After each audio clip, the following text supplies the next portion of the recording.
John Responding with MaxBoxingSecondHouse.com, talking to Eddie Hearn, promoter for Paul Smith, who just got stopped by Andre Ward. Eddie, when you were watching that fight, were you thinking about the possibility of your guy, Carl Froch, getting back in there with Andre in the near future? What do you think? I was focusing on the fight, you know, obviously. I don't think there's a day goes by that a super middleweight doesn't call out Carl Froch. You know, even with the uncertainty of his future, he still remains probably, you know, the biggest draw in the division right now. And I don't know what he's going to do, is the truth. But, you know, Paul was always up against it, that he's coming out, he's, you know, as Andre said, he's travelling, you know, halfway across the world to take on one of the pound-for-pound best fighters in the world. You know, he made a very good point out there, talking about adjustments. It was always going to be tiny chances to win the fight.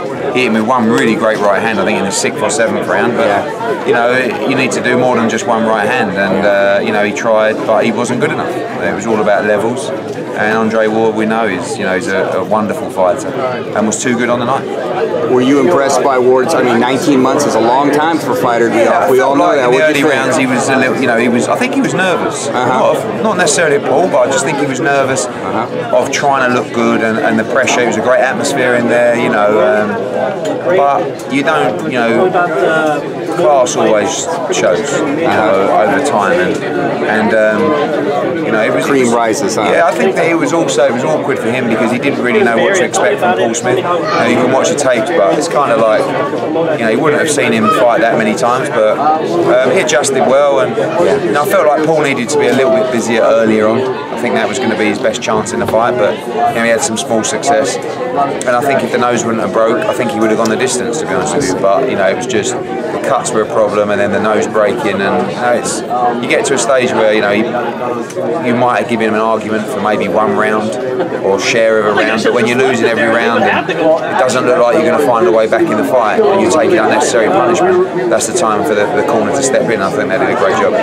So what do you think Paul's going to do now? He's had 3 tough fights, you know, 2 with Abraham, and then you know, like when I signed Paul Smith late in his career, and I just wanted him to get him a shot at the world title, and we had one fight, and then I got him the Arthur Abraham fight, which many felt he won.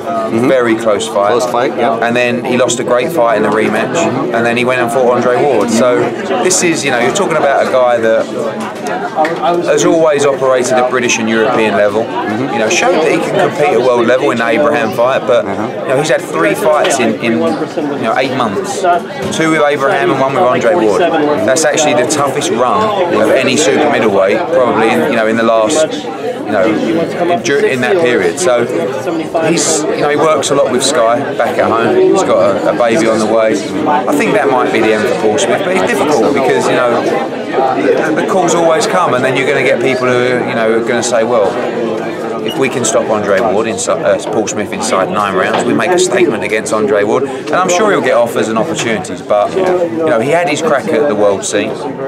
Could have beaten Abraham in the first fight, but you know, ultimately, and I know fans don't necessarily like to hear this, but it's my job to try and provide the fighters with a future and secure their financial legacy. And over the last 8 months, he's been able to do that. You know, he's earned a lot of money, and this is a tough sport. You know, you get your nose broken, you get stitched up afterwards. You've got to get paid for it. You know, and that's probably one of the proudest things of my achievements with Paul Smith is that, you know, bought his house. You know, that's great. Yeah, and that's important as well. Of course, winning is important. Of course, winning titles are important.